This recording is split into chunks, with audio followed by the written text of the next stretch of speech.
friends, welcome to my channel. ഇനി നമുക്ക് പാലപ്പവും വട്ടയപ്പവും ഒക്കെ ഉണ്ടാക്കിയെടുക്കാനായിട്ട് ഈസ്റ്റും ബേക്കിംഗ് സോഡയും ഒന്നും ചേർക്കണ്ട. ഈ ഒരൊറ്റ ചേരുവ മാത്രം ചേർത്ത് കൊടുത്താൽ മതി.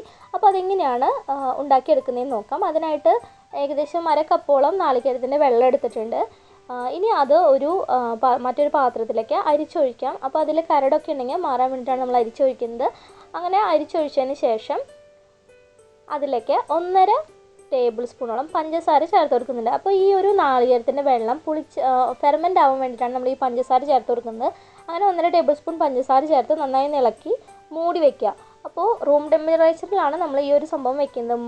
പഞ്ചസാര ഇട്ട് മിക്സ് ചെയ്തതിന് ശേഷം റൂം ടെമ്പറേച്ചറിൽ മൂടി വയ്ക്കുക.